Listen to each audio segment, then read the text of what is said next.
Welcome to Revenge Return, where love is never simple, revenge is never accidental, and every story unfolds with secrets, betrayal, and emotional twists you won't see coming.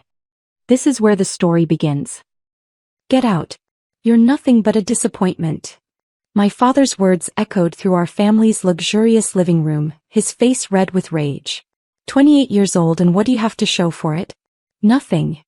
I stood there, my hands steady despite the storm raging inside me.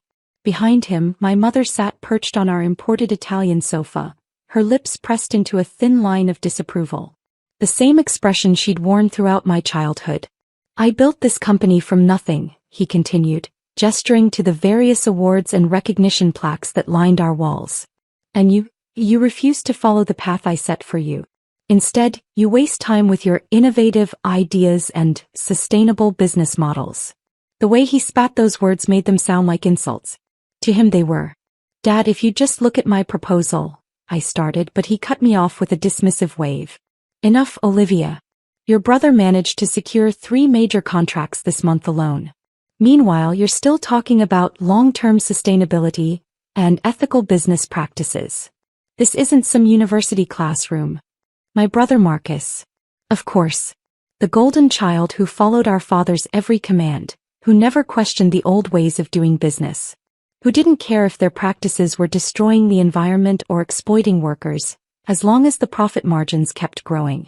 The industry is changing, I said firmly, refusing to back down. If Harrison Industries doesn't adapt. Out. He roared, making my mother flinch. Pack your things and get out of my house. Since you think you know better than 30 years of business experience, go prove it. But don't come crawling back when you fail. I didn't cry. I didn't beg. Instead, I walked to my room with my head held high, packed my essentials, and walked out of the mansion I'd called home for 28 years.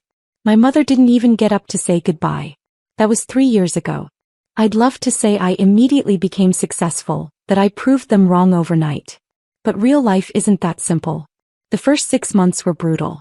I moved into a tiny studio apartment, survived on instant noodles, and worked 18-hour days building my company from scratch. Sterling Industries started small. Just me, my laptop, and an unwavering belief that business could be both profitable and ethical. I used my savings to hire 2 brilliant engineers who'd been overlooked by the major corporations because they didn't fit the traditional mold. Together, we developed revolutionary green technology that could cut industrial energy consumption by 60%. The breakthrough came when a mid-sized manufacturing company took a chance on us. Our systems saved them millions in energy costs while significantly reducing their carbon footprint. Word spread quickly in the industry. By the end of our first year, Sterling Industries had grown from 3 people in a cramped office to 30 employees occupying half a floor in a downtown building. By year 2, we had offices in 3 cities and a client list that included some of the biggest names in manufacturing. I made sure to keep my name out of the press. Sterling Industries was known for its innovative CEO, Ms. Evans, but few people knew that Olivia Evans was actually Olivia Harrison, the daughter my parents had thrown away. I followed my family's business news from afar. Harrison Industries was struggling to adapt to new environmental regulations. Their old contracts were drying up as more companies committed to sustainable practices.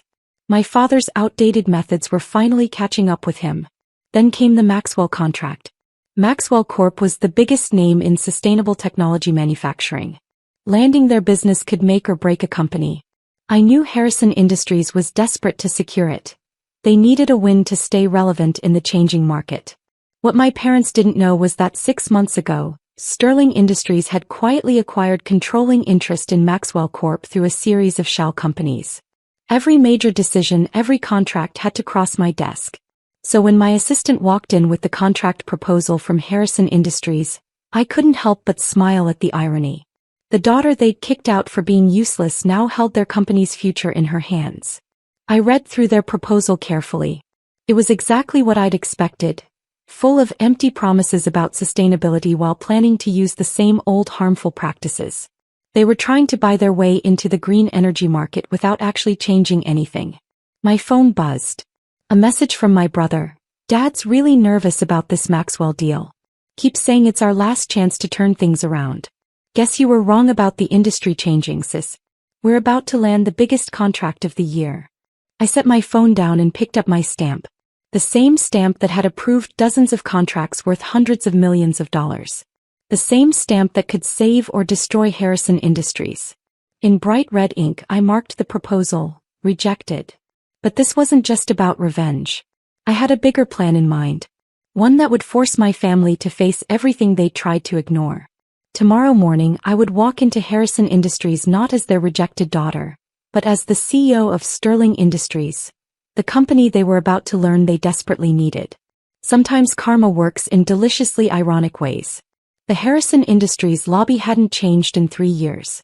The same marble floors, the same pretentious artwork, the same receptionists with plastic smiles. But this time as I walked through the revolving doors in my tailored suit, I wasn't the disappointing daughter. I was Olivia Evans, CEO of Sterling Industries. I have a 9 a.m. with the board, I told the receptionist, enjoying how she straightened up at my presence. Everyone in the industry knew about Sterling's success, even if they didn't know who really ran it. Of course, Ms. Evans. Mr. Harrison and the board are expecting you. The elevator ride to the top floor brought back memories. How many times had I stood in this same elevator, clutching proposals my father would never read? How many times had I tried to warn them about the changing industry, only to be dismissed? My assistant Sarah stood beside me, tablet in hand. Their quarterly reports arrived this morning, she whispered. They're in worse shape than we thought. The Maxwell rejection hit them hard. I nodded. And the other matter? Done. Our legal team has confirmed we can proceed with the acquisition offer. The boardroom doors opened and I walked into a room full of familiar faces. My father sat at the head of the table looking older than I remembered. The constant stress of watching his empire crumble had taken its toll. My brother Marcus sat to his right, attempting to project confidence but failing to hide his worry. Ms. Evans, my father stood, extending his hand. Thank you for coming on such short notice. I shook his hand firmly, noting how he didn't recognize me. 3 years, a different last name, and success had changed me more than I realized. Let's skip the pleasantries, I said, taking a seat. We all know why I'm here. Harrison Industries is failing. Your quarterly reports show a 60% drop in profits. Your major clients are jumping ship to companies with better environmental practices. And now, after the Maxwell rejection, your stock has hit an all-time low. Marcus leaned forward. We've had a rough quarter, but 3 years, I cut him off. For 3 years your company has refused to adapt. You've ignored changing market demands, dismissed environmental concerns, and clung to outdated practices. Now you're paying the price. My father's face reddened. We've been in business for 30 years. Who are you two? I'm the CEO of the company that's offering to save yours, I interrupted, sliding folders to each board member. Sterling Industries is prepared to acquire Harrison Industries.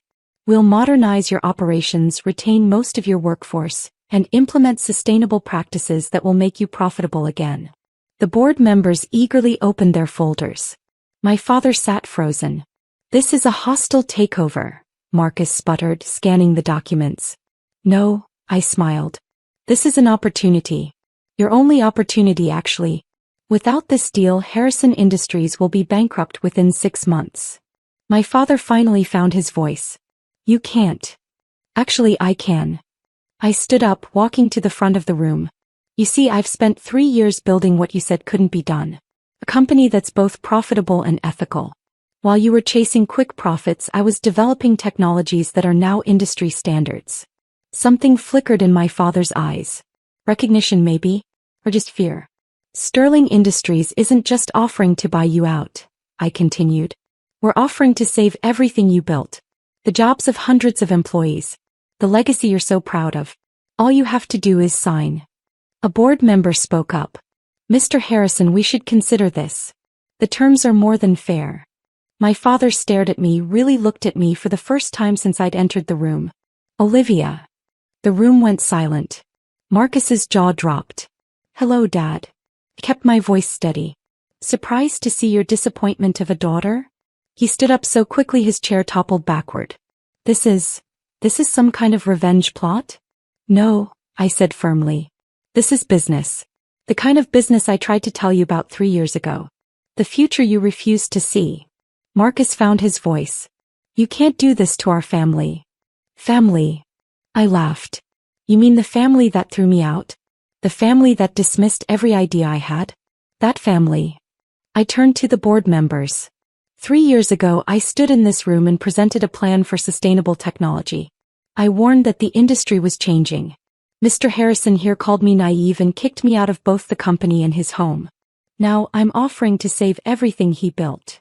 My father sank back into his chair, looking defeated. Why didn't you tell us? About Sterling. Would you have listened? I asked quietly. Or would you have tried to shut me down like you did with every other idea I had? The room fell silent again. Board members exchanged glances, papers rustled, and 30 years of stubbornness began to crack. The offer expires in 24 hours, I said, gathering my things. I suggest you think carefully about the future of this company and the jobs that depend on it. As I turned to leave, my father's voice stopped me. Olivia, wait. I paused at the door. I was wrong, he said, his voice rough with emotion. About everything. I turned back. Yes, you were. The question is, are you ready to admit that to more than just me? He looked around the boardroom at the faces waiting for his decision. 30 years of doing things his way, of refusing to change, had led to this moment. The world is changing, he said slowly. Maybe it's time we change too. 2 weeks later, I sat in what used to be my father's office, now mine, signing the final acquisition papers. Harrison Industries would become a subsidiary of Sterling, with a new focus on sustainable technology. Most employees kept their jobs, though several board members, including Marcus, chose to leave. My father, surprisingly, asked to stay on as a consultant. I have a lot to learn, he admitted during our first meeting. About business, about change, about family. It wasn't forgiveness, not yet. That would take time. But it was a start. The nameplate on the desk still read Harrison Industries, but with a Sterling company beneath it. A reminder that sometimes success isn't about destroying the old, but about transforming it into something better. My mother called a week after the acquisition was announced. I always knew you were special, she claimed, trying to rewrite history. I let her talk, but I didn't let her change the past. Mom, I said finally, if you want to be part of my life now, you need to accept that I'm not the daughter you wanted. I'm the daughter who proved you wrong. The view from the office window showed a city changing, growing, becoming better. Just like the company I now ran. Just like the relationships I might rebuild on my terms. 3 years ago they kicked me out for being useless. Now their company's survival depended on what I'd built. But the real victory wasn't in proving them wrong. It was in proving myself right. Sometimes the best revenge isn't about destroying what hurt you. It's about building something so magnificent that they're forced to recognize their own mistakes. And sometimes, if you're lucky, those mistakes can become stepping stones to something better. As I sat in my new office, I thought about the long journey from that painful night to this moment. Success hadn't come overnight. It had come through countless sleepless nights, through determination, through believing in myself when no one else would. The intercom buzzed.